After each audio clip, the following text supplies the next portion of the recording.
चलो क्वेश्चन शुरू करते हैं। कल क्या बताए थे? कल कुछ प्रैक्टिस करवाए थे ना जी। हाँ जी। चलो, तो कुछ होमवर्क भी दिए थे क्या?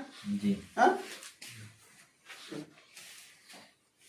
तो आप फिर शुरू करते हैं मैथ का प्रैक्टिस। और ये सब आपको पता भी है कि प्रीवियस ईयर क्वेश्चन है ना। और से जो बन फकने वाले प्रश्न होते हैं उसको भी बताया जाता है। अगर कहीं कोई डाउट है, कोई दिक्कत है तो जरूर उस सवाल को पूछ लिया करना, ठीक है ना। जी। चलो, और ऑनलाइन वाले भी आप लोग भी पूछ लिया करना।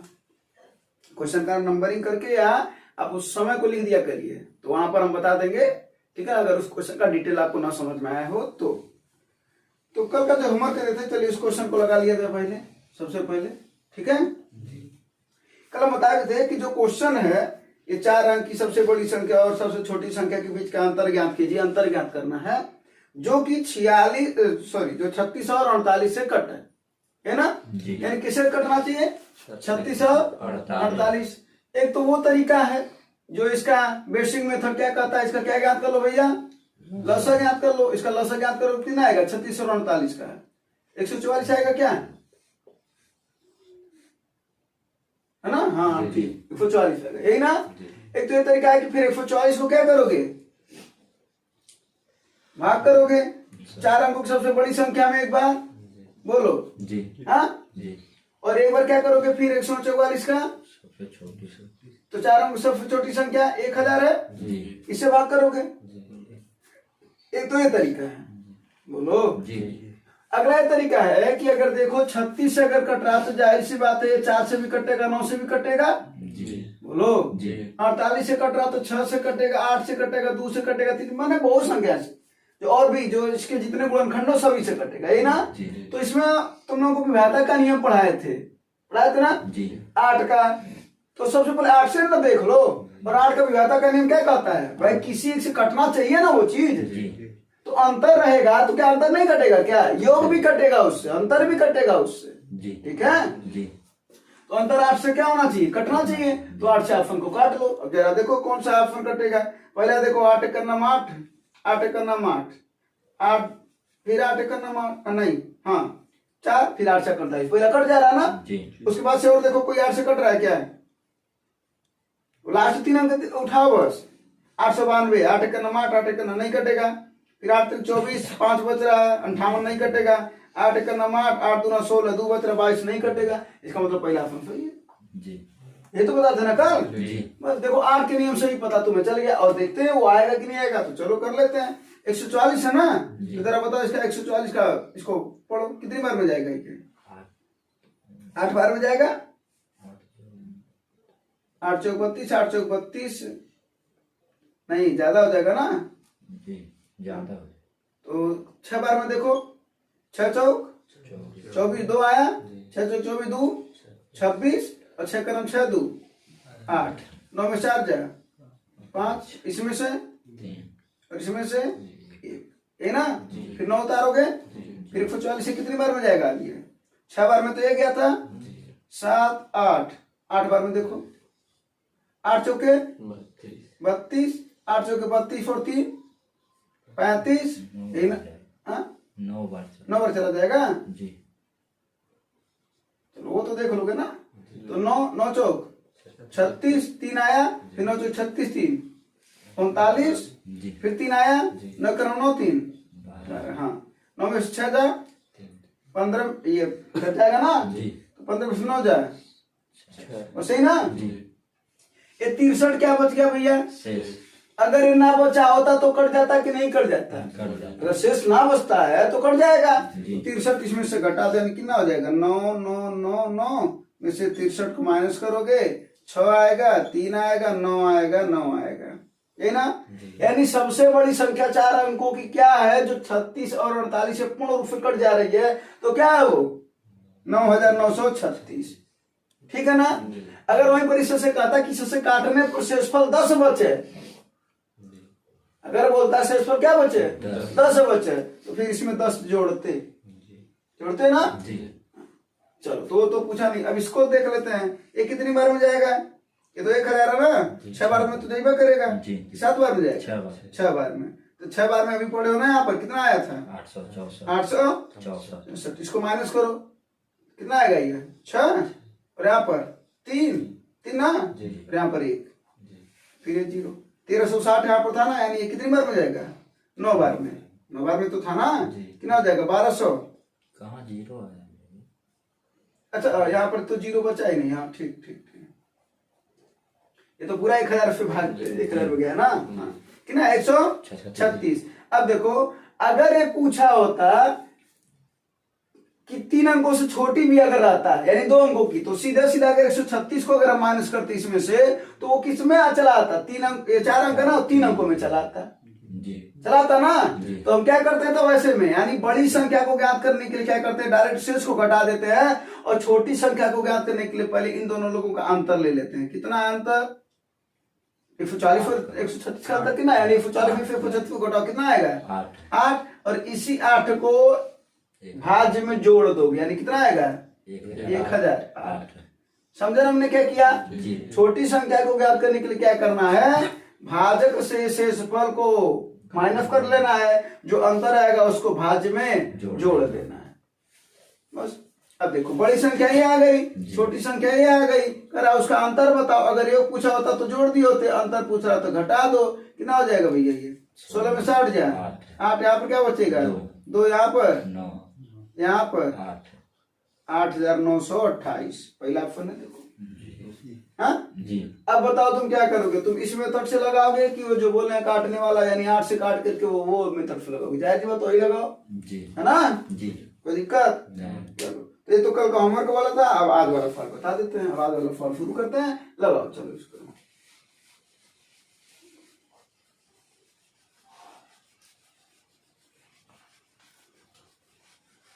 प्रैक्टिस ऐसे करते रहो, ठीक है ना? जी।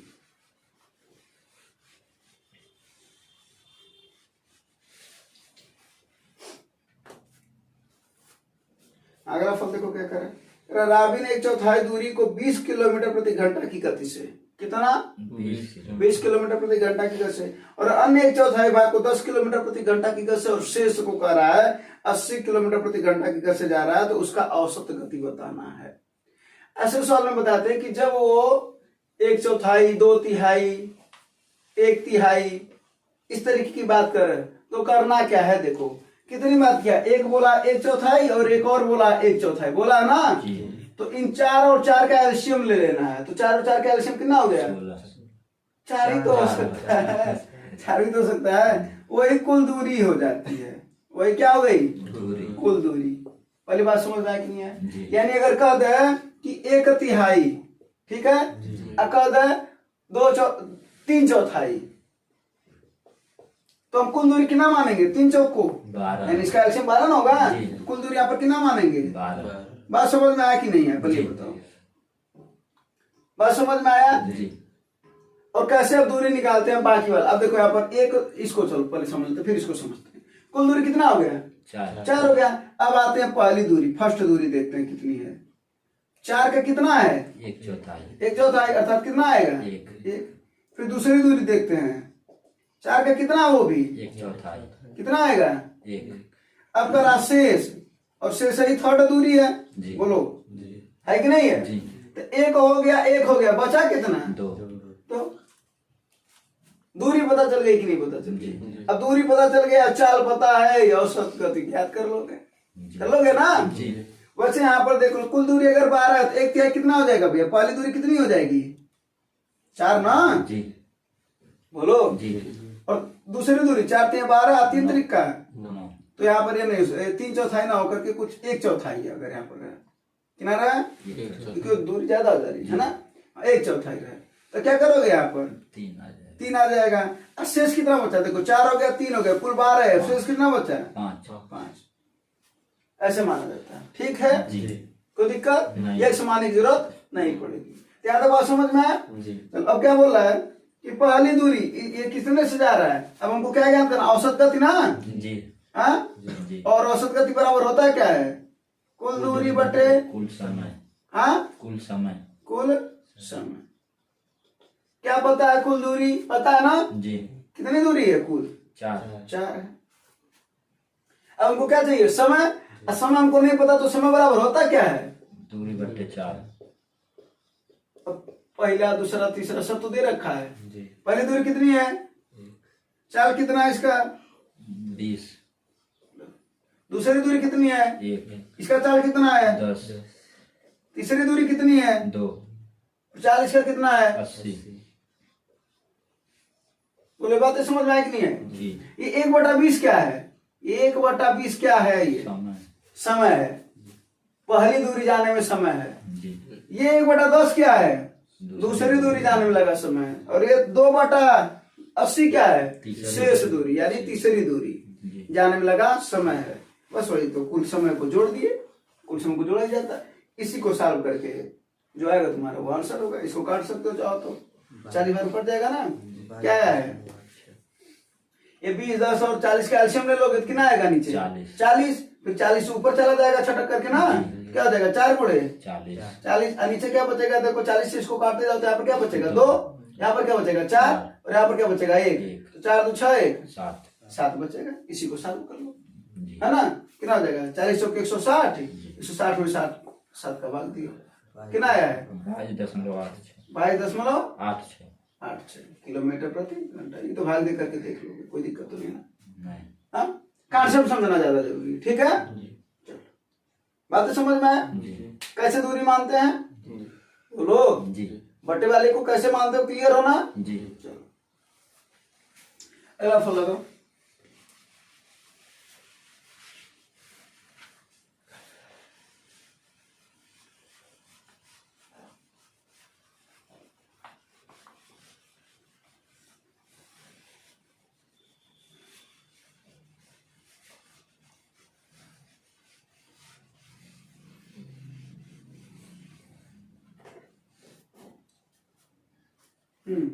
अंकित मूल्य दे रखा है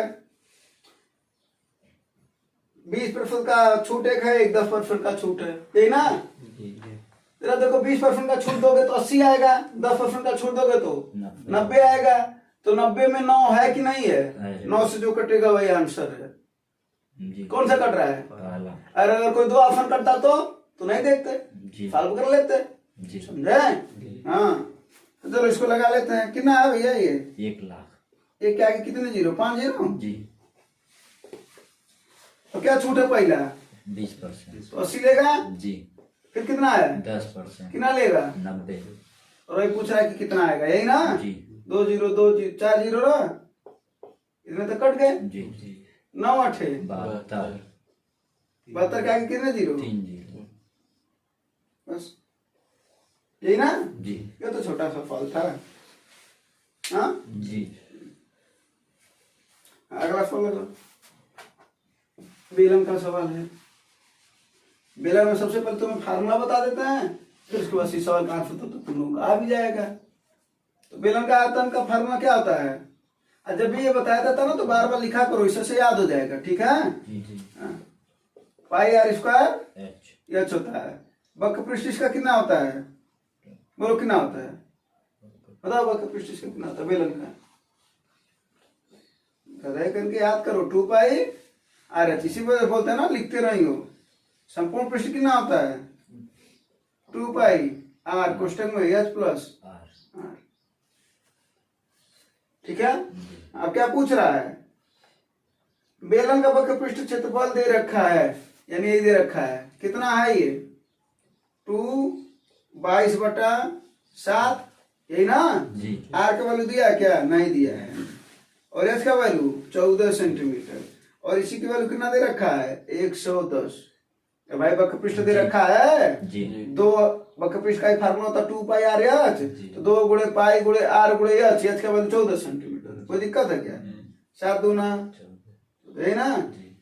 11 से कट जाएगा कितनी बार में? 10 बार में। और 11 दूना 22। हाँ 2 पच्चे 10। फिर कितना देगा? 2 दूना उधर जाएगा तो आर बराबर कितना हो जाएगा? 5/4, यही ना। क्या पूछ रहा है? अगर त्रिज्या पूछा होता तो 5/4 आंसर होता, लेकिन क्या पूछ रहा है? व्यास पूछ रहा है। तो व्यास क्या होता है? त्रिज्या का 2 गुना होता है। तो क्या हो जाएगा? 2 गुणे 5/4, 2 दूना 5 का आधा, है ना जी। 2.5 सेंटीमीटर। कोई दिक्कत नहीं। फार्मूला भी नोट कर लेना, ठीक है जी। चलो अगला फल लगाओ। अगला फल देखो, ये वही वाला फल है, देखने में छोटा लगे घाव करे गंभीर। क्योंकि सवाल का मतलब नहीं समझ पाए तो नहीं लगा पाओ। फल का पहले मतलब हमको समझा, ये पूछ क्या रहा है पहले तुम लोग बताओ। औसत। क्या पूछ रहा है? औसत। किसका? ए और बी। ए और बी का। यानी ए और बी जब आ जाएगा, पहले हम ए और बी की वैल्यू ज्ञात करेंगे। जब ए और बी आ जाएगा तब हम क्या ज्ञात करेंगे? उसका औसत। यही ना? जी। हाँ, जी।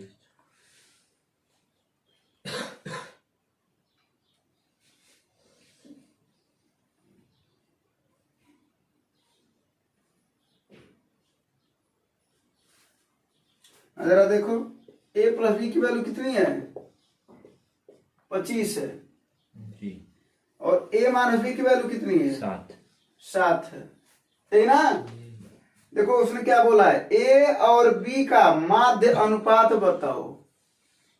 अब तुमने बोला माध्य पढ़ा, तो माध्य का मतलब क्या होता है? औसत। औसत। देखो इधर, यही गलती है तुम्हारी। इधर देखो, माध्य अनुपात क्या बोला इसने? माध्य अनुपात। तुमने आधा शब्द पढ़ा है ना? जी। तो तुम्हें लगा कि माध्य अनुपात पूछा जा रहा है, माध्य पूछा जा रहा है, इसका मतलब औसत पूछा जा रहा है, क्योंकि औसत को माध्य भी कहते हैं। इसका तुमने पूरा नाम तो पढ़ा ही नहीं। हाँ? तो ये क्या है? माध्य अनुपात। माध्य अनुपात का मतलब पूछ रहा, मध्यानुपाती पूछ रहा है। क्या पूछ रहा है? मध्यानुपाती। अब बात समझ में आया होगा, ठीक है? जी। और मध्यानुपाती क्या होता है? किसी भी संख्या, अगर दो संख्या है तो मध्यानुपाती क्या होगा? अगर दो संख्या ए और बी हैं तो करणी में ये पूछ रहा है। ठीक है? जी। क्लियर हो? नहीं समझे? समझे। इसी वजह से तुमसे पूछे हैं। और देखो यहीं पर सामने गलत कर रहे हो, फिर वहां पर भी ऐसे गलत होगा। अब इस सवाल देखो, छोटा सवाल है, यही ना बोले हैं, छोटा सवाल है। अगर माध्य ज्ञात करोगे तो पता चलेगा तुम्हारा आंसर कुछ और ही आएगा। जैसे और देख लेते हैं, चलो ए धन बी का वैल्यू 25 है, ए माइनस बी का वैल्यू 7 है। एक बार जोड़ोगे तो ए से बी से बी कट जाएगा ना? ए और ए 2 ए और 25 7 32, तो कितना आएगा? ए का वैल्यू 16 आएगा। बी का वैल्यू कितना आएगा? घटा दोगे तो कर देगा, 25 में से 7 जा 18 और 18 का था ना? जी। अब अगर ज्ञात करोगे इसका माध्य, तो 16 9 कितना होता है? 25 और 25 का आधा, 12.5। तो तुम्हारा आंसर ये आना चाहिए। चलो शुक्र करो कि इसमें है नहीं। अगर 12.5 आंसर में रहता तो तुम तो मार करके निकल लेते।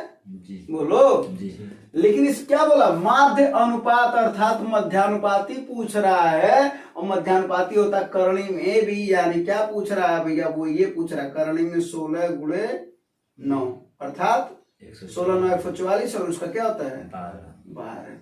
अंडर से बाहर निकालेंगे, ये इसका आंसर है। क्लियर हो? जी। हाँ, स्पष्ट हो? तो ध्यान देना, इसको लिख लो, माध्य अनुपात का मतलब मध्यानुपाती। ठीक है? इसको पूछा ना तृतीयानुपाती, चतुर्थानुपाती, मध्यानुपाती, तो सब तो बताया ना? वही पूछ। चलो हाँ, अगला फल हटा दो इसे। जी।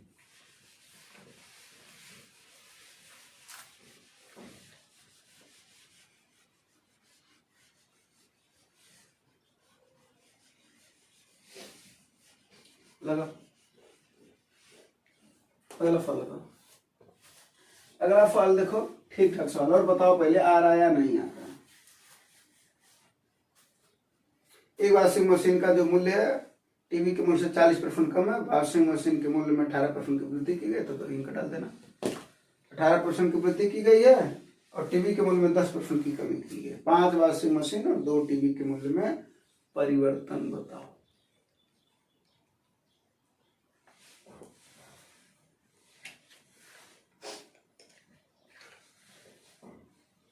सवाल तो समझ में आ रहा है? जी। 2 चीज है, टीवी है और वॉशिंग मशीन है। कुछ भी दाम से मान करके शुरुआत करो वहां से। एक वॉशिंग मशीन है और एक क्या है? टीवी है। अगर टीवी के मूल्य से 40% एक कम है, यानी अगर ये 100 है तो 40% कम, अर्थात कितना है वॉशिंग मशीन का दाम? 60 रुपये है ना? अगर वॉशिंग मशीन के मूल्य में 18% की वृद्धि होती है, यानी 60 का कितना हो गया भैया? 100 18%, है ना। 0 से 0 कट जाएगा, गुणा कर लो। 8 छक्के 48 ना, और 6 का नाम 6 4 10, और 6 का नाम 6 1 7, और बटे 10 है तो यहाँ पर दशमलव, यानी 70.8, है ना। परिवर्तन के बाद से ये इसका दाम है वॉशिंग मशीन का, परिवर्तन के बाद। अब परिवर्तन के पहले 60 था, है ना। अगर टीवी के मूल्य में 10% की कमी होती है तो 100 से 10 कम होगा तो कितना हो जाएगा भैया? 90। ये इसका परिवर्तन के बाद वाला मूल्य है। अगर 5 वॉशिंग मशीन और 2 टीवी के मूल्य में कितना परिवर्तन हुआ, तो एक पहले का मूल्य देख लेते हैं और एक बाद का। ये पहले वाला है और ये क्या भैया? बाद वाला। तो पहले के मूल्य में कितना क्या कर रहा है? 5 वॉशिंग मशीन ना, तो गुणे 5, और 2 ये टीवी है तो गुणे 2, है ना। इनका मूल्य आओ देखा जाए कितना हो जाएगा, यही ना होगा भैया? अरे भाई एक वॉशिंग मशीन का दाम 60 रुपया, तो 5 ठोरे का 300 ना हो जाएगा। और 100 रुपया है तो 2 ठोरे का 200 नहीं हो जाएगा। तो कुल रुपया कितना खर्च किया देखेंगे नहीं हम, कितना हो जाएगा? 300 और 2 500। यहाँ पर भी वही कमा करेंगे, गुणे 5 और गुणे 2। इनका देखते हैं कितना हो जाएगा। 5 8 40, उधर 0 आया, दशमलव के उधर खत्म कहानी। 4 बचा और 7 बचे 35, यानी 354, यही ना। आप प्लस 9 दूना 18 180। इसका योग कितना आ रहा भैया? 534।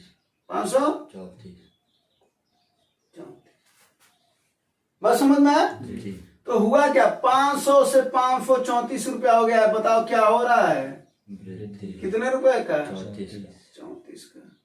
किससे वृद्धिया हो रहा है? 500। परसेंट निकालना तो क्या करोगे? 100। यही तुम्हारा आंसर है। तो वृद्धि हुआ है कि नहीं हुआ? बोले तो आंसर क्या होगा? वृद्धि वाला। ये तो क्लियर हो गया। 2 ऑप्शन तो कट ही जाएंगे कमी वाले, है ना। बस 00 से 00 काट दो। 5 छक्के 30, दशमलव लगाओगे तो 40 हो जाएगा। 5 8 40, 6.8% की क्या वृद्धि। बात समझ आया कि नहीं? हाँ, ये सवाल लाइन एक लाइन पढ़ने वाला सवाल है और एक लाइन करने वाला सवाल, यानी एक लाइन पढ़ा उसका काम किया, अगला लाइन अगला काम, ठीक ना। बस ये वाला सवाल है। चलो अगला सवाल लगाओ। अगला सवाल देख करके आंसर बता सकते हो कैलकुलेशन फास्ट रूल से। कैलकुलेशन फास्ट रूल क्या कहता है कि अगर कोई चीज है त्रिज्या, अगर आयतन पूछ रहा हो, पृष्ठ पूछ रहा हो, संपूर्ण पृष्ठ पूछ रहा हो, और वहां पर त्रिज्या ऊंचाई या तिरछी ऊंचाई में से कुछ भी अगर दे रखा हो, और अगर वो 7 से कट जा रहा हो, तो 11 से कटने वाला ही तुम्हारा आंसर होगा, है ना। 11 से कौन सा ऑप्शन कट रहा है? 7 × 5 0.5 बार में कट जाएगा कि नहीं कट जाएगा? तो 11 से कटने वाला ही तुम्हारा आंसर होगा। तो बताओ 11 से कौन कट रहा है? दूसरा वाला ऑप्शन, वही सही होगा, ठीक है ना। नहीं तो लगा सकते हो। तो एक तो वो तरीका समझ में आया, और हम बताए भी थे, कल समझाए थे अच्छे से कि क्यों ऐसा होता है। बताया था ना कि अगर वो गुणा के रूप में रहेगा तो आरा भाग के रूप में, तो जाहिर सी बात है जो आंसर से हम जब गुणा किया उसका गुणनखंड है, तो उस गुणनखंड से कटना चाहिए कि नहीं कटना चाहिए? कटना चाहिए। तो कल बताया था ना स्पष्ट रूप से। तो गोले का आयतन क्या होता है भैया? 4/3 पाई/r ये होता ना। अगर इसका पृष्ठीय क्षेत्र है, संपूर्ण पृष्ठ की बात करें, कितना होता है? 4πr², है ना। कोई अर्धगोला होता है तब क्या होता है भैया? साथ में अर्धगोला भी बता देते हैं। इसका आयतन क्या होता है? 2/3 पाई/r³। इसका संपूर्ण पृष्ठ या पृष्ठीय क्षेत्र कितना होता है? 3πr²। कितना होता है भैया? 3πr। याद रखें, ठीक है। हाँ, क्या बता रहे थे? इसका पृष्ठीय क्षेत्र ना, यही वाला ना बताना है। तो क्या हो जाएगा? 4 × 22/7 गुणे क्या r² ना, r की वैल्यू कितनी है? 3.5 5 × 3.5 7 5 35.5 बार में आएगा ना। बोलो 4 दूना 8 4 दूना 8 गुणे 5 5 25, हाँ 5 3 15 2 17, कितने को दशमलव। अब इसी का गुणा करना है। अब देखो एक तो है कि गुणा करना है, बोलो। आज तो बोले कि 11 से काट दोगे तो इसका आंसर वही आएगा कि नहीं आएगा? कितना है? 154। ठीक है। एक तो ये तरीका है। एक बात बताओ, जो हम बोले हैं कि इसमें जब ये 7 से नीचे वाला कट जा रहा है तो ये 11 यहाँ पे बचेगा कि नहीं बचेगा? जी बोला ना 11 से काटना चाहिए, तो यहाँ पर 11 है कि नहीं है? है। तो 11 भाज्य संख्या, फर्स्ट ऑफ ऑल इसमें पीरियडिक दी जाती है भाज्य संख्याओं को, है ना? जी तो 11 है, जब 11 का गुणा इसमें है कि नहीं है? देखो यहाँ पर 11 है कि नहीं है? जी। तो जब 11 है तो मिल करके ये कभी न कभी ये लोग एक होंगे, जैसे कि 22 चौके 88 की हो ना, जी तो कभी न कभी ये एक होंगे, तो वो 11 उसमें रहा होगा गुणा के रूप में कि नहीं? तो 11 से काटने पर आंसर आएगा कि नहीं आएगा? आएगा। वही तो बताए थे ना, बस ठीक है। जी अगर कोई डबल ऑप्शन हो जाए तो भाई साहब क्या दिक्कत है, मेरे पास कॉन्सेप्ट तो है। जी ये तो बताया भी थे ना कि सब चीज अगर काटने से आंसर अगर आ जाता तो क्या होता, काटना शुरू कर देते, है ना? हाँ। अगला फॉलो फार्मूला जो बताते जाते उसको लिखते चलो, ठीक है। हाँ सुनो ना, करत करत अभ्यास के चलो मत हो तो सुजान, रसरी यावत जात है। आगे बताओ क्या है? हाँ, सिल पर पड़त निशान। फिल्म आ जानते हो, पत्थर, ठीक है। हाँ ये क्या है, देखते ना पत्थर पर वो उसका चिन्ह बन जाता है। हाँ 10 भुजाओं वाले एक नियमित बहुभुज के प्रत्येक आंतरिक कोण की माप क्या है? ये सवाल ना जी। हाँ, तो इसका तो आंसर बता ही दोगे। अगर हम बात करें समबाहुभुज की, अगर कुछ बात करता हूँ कुछ फार्मूलों के बारे में, इनकी कहानी खत्म कर लिया जाए थोड़ा सा, एक बार और रिवीजन करके। हाँ बोलो। तो यन भुजाओं वाले, यन भुजा माने जो समान भुजाएं, ठीक ना, यानी बहुभुज समबाहुभुज के जो प्रत्येक आंतरिक कोणों का योग, क्या आंतरिक कोणों का योग, पूरा नहीं लिखेंगे समझ लोगे ना। क्या होगा, n-2 इंटू 180 होता है। प्रत्येक आंतरिक कोण कितने होते हैं? अगर प्रत्येक की बात करेगा तो भाग दे दो कितने से, जितनी भुजाएं हैं। दूसरा मार्क कर देना।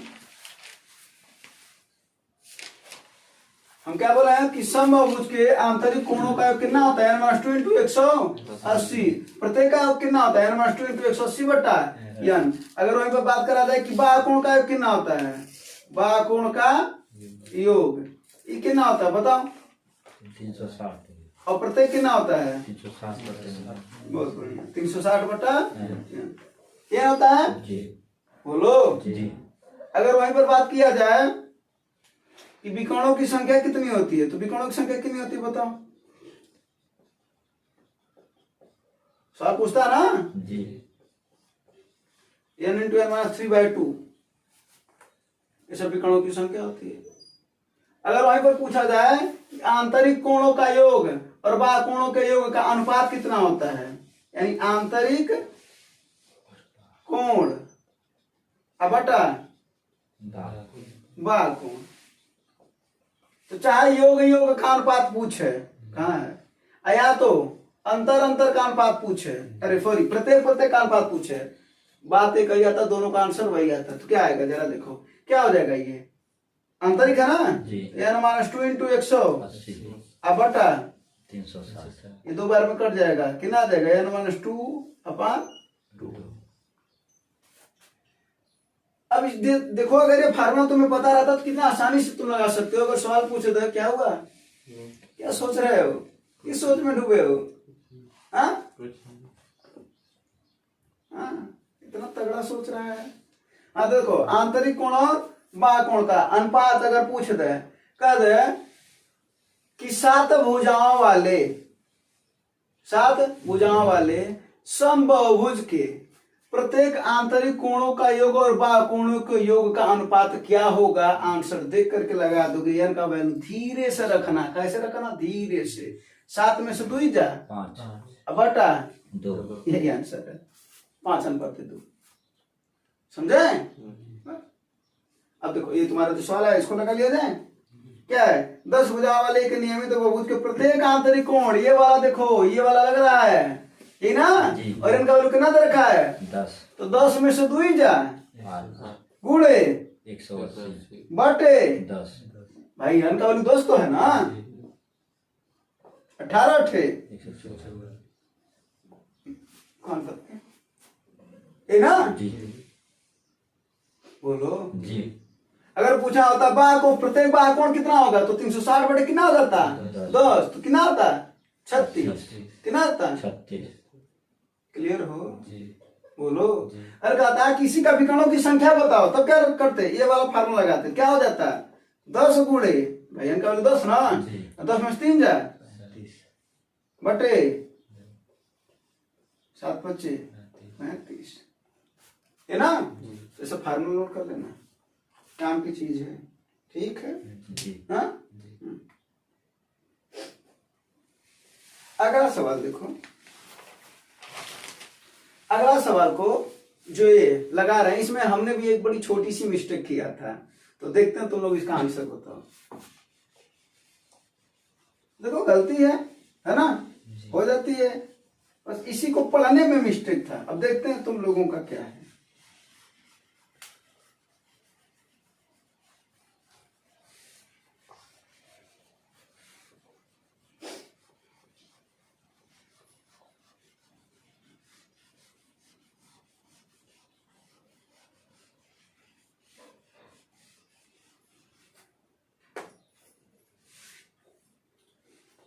हम बताओ इसका आंसर क्या है।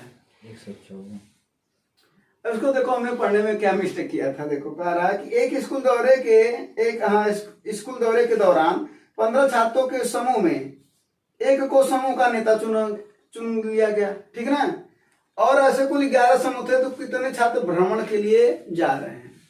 अब हमने क्या सोचा कि जो छात्र में से एक नेता हो गया, ठीक है ना, तो हमने क्या किया 15 छात्र हैं, समूह कितने हैं एक समूह में, अरे एक समूह 15 लोग हैं, 11 समूह है ना, कितने हो जाएंगे ये 165 हो गए 165।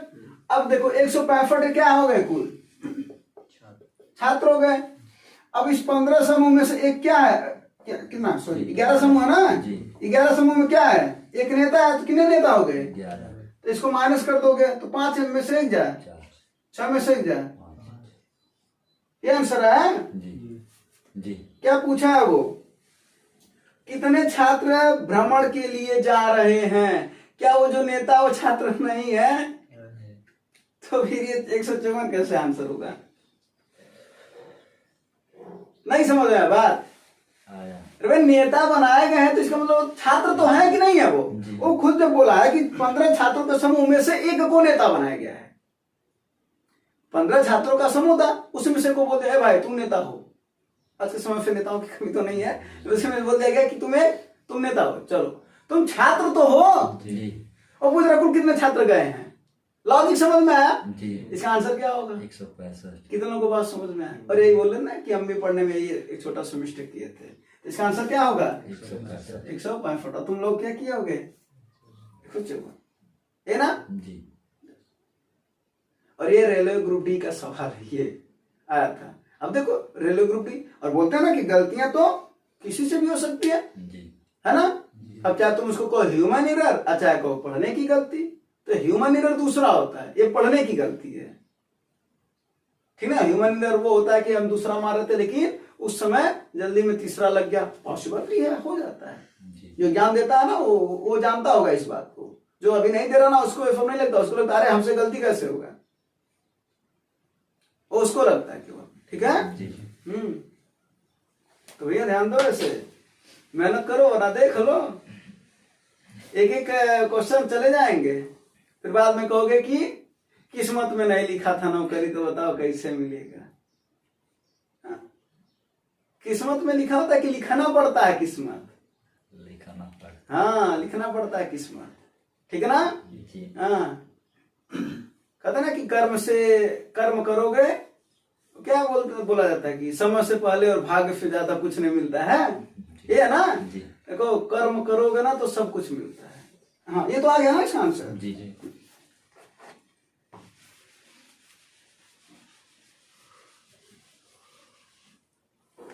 अगला सवाल, अगला सवाल देखो कह रहा पी धन क्यू धन आर का वैल्यू कितना है 13 है, जी इस सवाल का शॉर्ट रूप बता देते पहले, लेकिन फार्मूला भी बता देते हैं।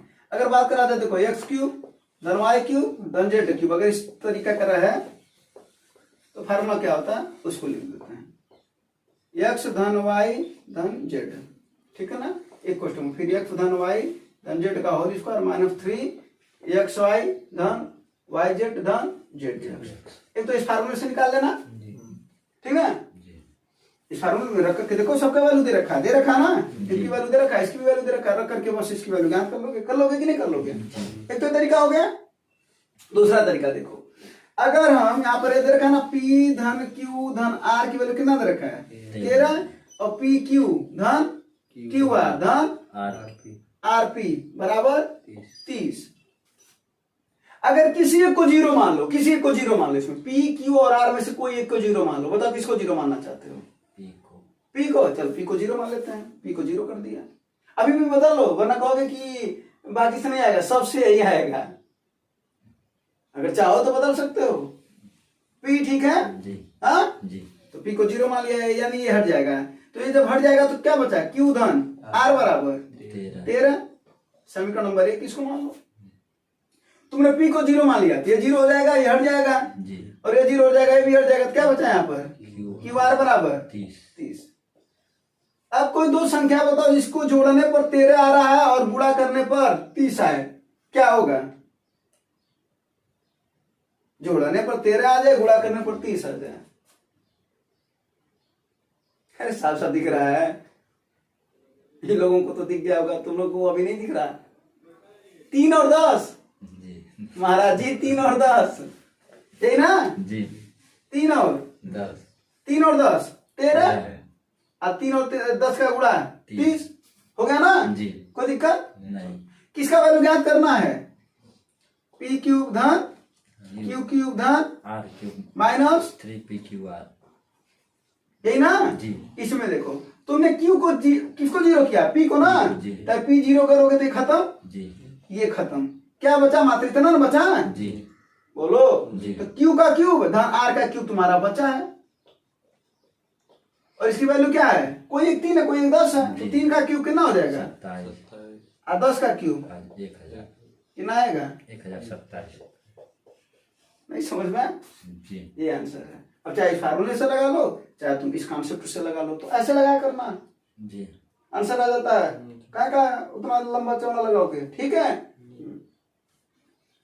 कोई दिक्कत नहीं, बातें समझ में आया कि ना जी। चलो अगला फल लो, फार्मूला लेकिन नोट कर लेना, ठीक है जी।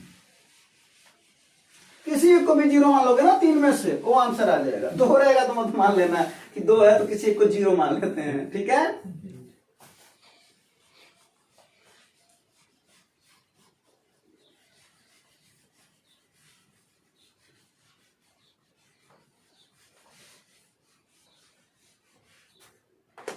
हाँ इस सवाल को लगाओ।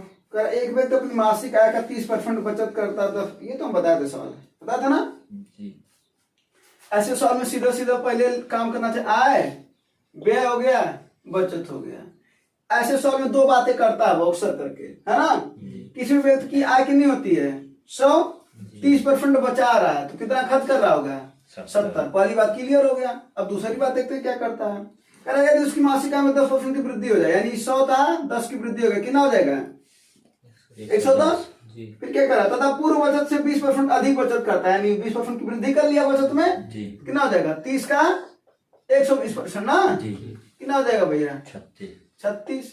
अब बताओ 110 रुपया तुम्हारी अब आय है, नया वाला, ये पुराना था और ये नया है, यही ना जी। 110 रुपया तुम्हारी आय है, 36 रुपया बचा रहे हो, तो कुछ तो खर्च कर रहे होगे, तो 110 में से 36 को माइनस करोगे तो कितना आएगा 74, यही ना जी। ये तुम्हारा नया क्या है व्यय है।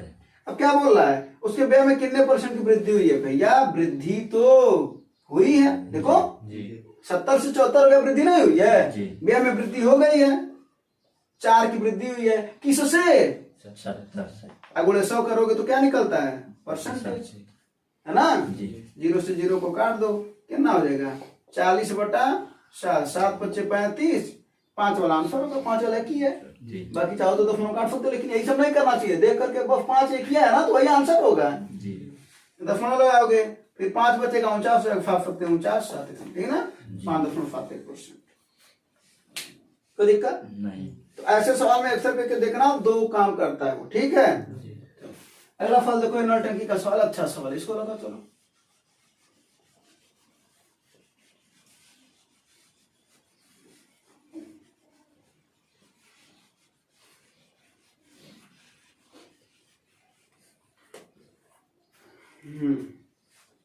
ABC एक टंकी को 8 घंटे में भरते हैं और तीनों पाइप 2 घंटे के लिए खोले गए हैं। ABC कितने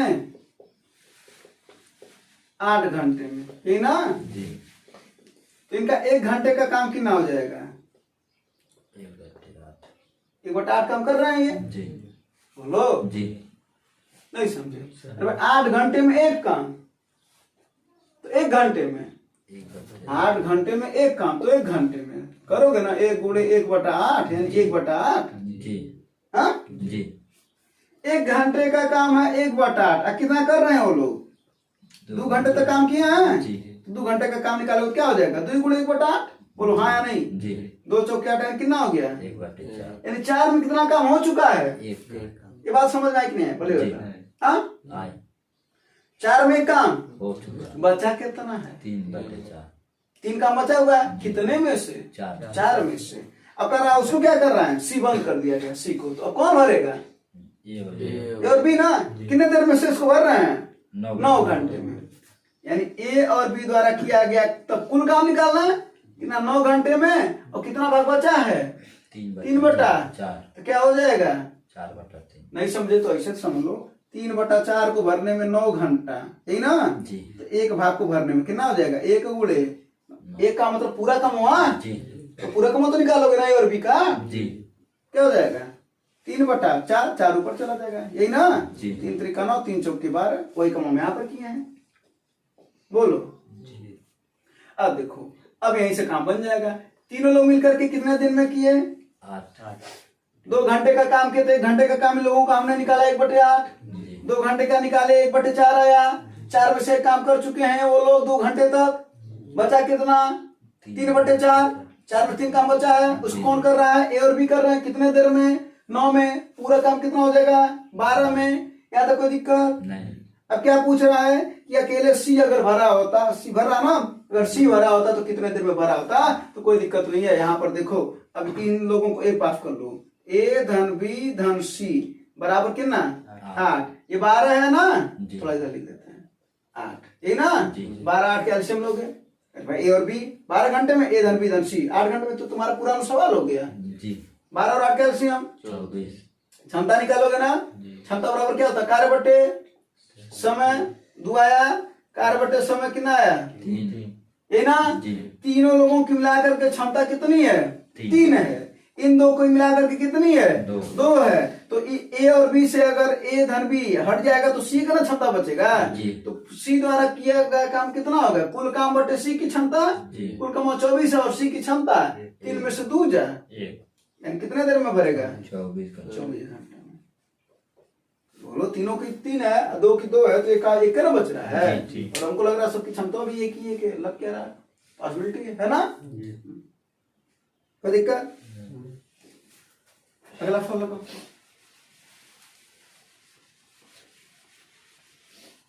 ये वाला भी सवाल देता है, ठीक है?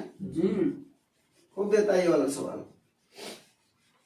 ऐसे सवाल का आज बताते रहो, तुम लोग का एकदम कहानी खत्म हो जाएगा इनका, ठीक है? हाँ हाँ हाँ, सो रहा है क्या? देखो ये इसका पहले आंसर दे देते, क्या है? 4 3 5 यही ना जी। 3 पर बार है नहीं। अच्छा 4 पर नहीं है, केवल इतना तक है, यही ना जी। हाँ जी। अगर ऐसा सवाल दिया तो सबसे पहले क्या लिखना है? ऐसे सवाल में पूरा को लिख दो, कितना हो जाएगा? 435। दशमलव के बाद जितने अंकों पर बार नहीं है उसको घटा दो। कितने किस पर नहीं है? 1 पर नहीं है ना, यानी 4 पर नहीं, इसको घटा दो। उसके बाद से बटे कर देना है। अब उसके बाद से क्या करना? जिस पर सबसे पहले जो बार है पहले उसको उसका काम करना है और उसके लिए 9 लिखेंगे तो कितने पर बार है? दो पर। तो 2 ठो 9 लिखेंगे। अब दशमलव के बाद कितने पर बार नहीं है? एक उसके लिए 0 लिखेंगे। इस पर बार नहीं है उसके लिए 0 इस पर बार है उसके लिए 9 यही इसका आंसर हो जाएगा। यानी 435 में फिर 4 जा 436 बटे 990 यही आंसर है। ठीक है, जी अब वही तुम्हारा मान हम दे दें 1.023 इस पर बार, इसका मान बताओ। तो क्या करोगे भैया, पहले पूरी संख्या लिख दो जो दिया है। क्या हो जाएगा? 1000 23 माइनस करना है। कितना माइनस करना? 12 वाले भर को छोड़ करके। तो 12 वाले को छोड़ दो, कितना माइनस हो रहा है? 10। बात समझ में आया? जी बटे करना है। ठीक है, जी कितने पर बार है? 2 तो 2 ठो 9 लिख दो। दशमलव के बाद मात्र देखोगे, इधर नहीं उधर। इसको कहते हो ना इधर नहीं ताको, चुपचाप उधर ताको। जब झगड़ा वगड़ा करते हो ना स्कूल में क्लास में, हाँ कहते हो ना उधर देखो, हमारी तरफ ना देखो। तो वही दशमलव के उधर देखो, इधर इधर देखना फास्ट के लिए हानिकारक है। तो दशमलव के बाद उधर जब देखोगे तो क्या है? एक ही अंक है ना, तो उसके लिए 1 0, एक अंक के लिए 1 0, यही तुम्हारा आंसर हो जाएगा। 1013 बटे 990। हाँ यही है ना जी। अब कोई और तुम सवाल पूछ लो। मान लो 0 दशमलव, बताओ क्या पूछना चाहते हो? अगर ऐसे रहे, ऐसे नहीं सवाल तुम बना रहे हो कि अगर ऐसे रहे तो क्या होगा, ये नहीं बनता है सवाल, ठीक ना। उसको बोलते हैं आवर्ती होता है। आवर्ती मतलब एक कंटिन्यू आता रहता है वो, जैसे 3 5 3 5 3 5 3 5, ठीक ना। ये नहीं होगा, ऐसे नहीं सवाल बना देना, जो मर्जी हो। अगर तीनों पर आ जाए तब क्या करेंगे हम? क्या लिखेंगे? 123 में से घटाएंगे किसको? कुछ है ही नहीं, कुछ है ही नहीं जी तो 0 को घटाएंगे बटा। अगर यहाँ पर 1 रहता तब किसको घटाते? एक को हाँ ध्यान देना, ठीक है ना। अब बटे कितने पर है? 3 पर तो 3 ठो 9 लिखोगे, बार है तो। जी अब दशमलव के बाद कोई अंक है नहीं तो कुछ नहीं लिखेंगे, बात खत्म, ये आंसर है। जी स्पष्ट हो? जी कोई दिक्कत है इसमें? नहीं हाँ, कोई परेशानी तो बिल्कुल नहीं है ना। नहीं तो इसका आंसर दे देना, ठीक है। हाँ, इसका आंसर बता देना। चलो, अब इसी जैसे ये देता है ना, इसी तरीके से इसको ऐसे नहीं देता है कभी तो, इसमें तो ऐसे दे दिया ना, जी इसके आगे प्लस करके कुछ दे देता है, फिर प्लस करके दे देता है। तो कोई बात नहीं भैया, जल्दी में अगर ये तुम लगा लो तो तुम आगे कर नहीं लोगे। जी मैंने कहा जोड़ना है ना। जी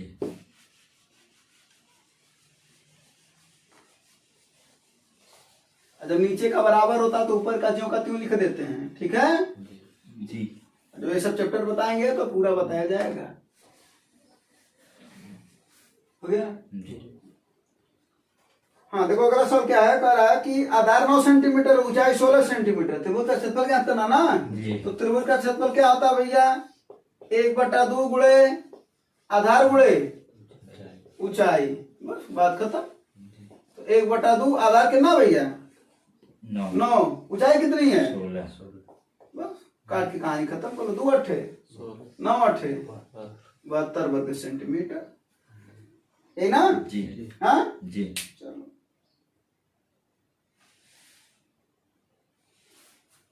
अब एक लास्ट सवाल है, इसको होमवर्क देता कि बता दें? एक काम समय का है, बता दें? होमवर्क दे दीजिए, करके आते हो। ये अच्छा सवाल, इसको बता देते हैं। हाँ जी देखो क्या कर रहा है, हाँ मार कर लेना। कर रहा है एक कार्य के 2/3 भाग को 10 दिनों में पूरा करता है और बी समान कार्य के 4/5 भाग को 8 दिनों में पूरा करता है। तो बोले थे ना कि जब इतने भाग को कहा जाता है, फिर बाद में जब पूरा काम निकालना आता है तो भाग को क्या कर देते हैं? उल्टा, और दिन में गुणा कर देते हैं। तो यानी ए का पूरा दिन क्या आ जाएगा, जरा देखो कितने दिन में कर रहा है? 10, और उल्टा कर दोगे तो उसको क्या आएगा? 3/2। 2 × 5 = 10, यानी 5 तिहाई 15 दिन में कर रहा है। बी का पूरा काम निकालो, बी कितने दिन में कर रहा है? 8। कितना भाग है? 4/5, इसको उल्टा कर दो, क्या हो जाएगा? 5/4। 4 दूना 8, 5 दूना 10 दिन में। क्लियर है? अब करा में 5 दिनों तक एक साथ कार्य करते हैं, कोई बात नहीं, पहले 5 दिन कमा तो करा दो। इनको 5 दिन पहले काम कर, पहले तो इनका पूरा काम निकाल लेते हैं। तो 15 10 का एलसीएम कितना हो जाएगा? हाँ 30। ये उनका पूरा काम निकल गया। अब क्षमता बराबर क्या होता है? कार्य बटा समय। ये तो समय है, तो कितना आ जाएगा इसका? 2। और इसका कितना आ जाएगा? अब एक दिन में कितना काम कर रहा है? अभी कितना? तो एक दिन में कर कितना रहे हैं लोग? 5 काम। कितने दिन काम किए हैं लोग? 5 दिन साथ किए हैं, तो 5 दिन में कितना काम हो जाएगा? 5 बोले, अर्थात 25 काम हो चुका। 25 काम, तो बचा कितना? हाँ, आई कौन कर रहा बचा हुआ काम? कितने दिनों में? तो क्षमता बराबर क्या होता है? कार्य बटे समय। कार्य बटा समय। कार्य कितना है? 5। समय कितना है? 6। तो 5 बटा 6। ये क्या है? ये क्षमता किसकी? जी ये बात तो स्पष्ट हुआ कि नहीं हुआ? जी। ए की क्षमता कितनी है? 2। बी की क्षमता 3। सी की क्षमता 5/6। कैसे निकला? क्लियर हो? जी। अब कह रहा है सी अकेले समान कार्य को 75% कितने दिनों में करेगा? क्या दिक्कत है? समान क्षमता तो पता चल गया है। पूछ रहा है कितने दिनों में करेगा ना, यानी क्या पूछ रहा है? समय ना। और समय बराबर होता है क्या? तो कार्य बटा कितना कार्य करवाना है?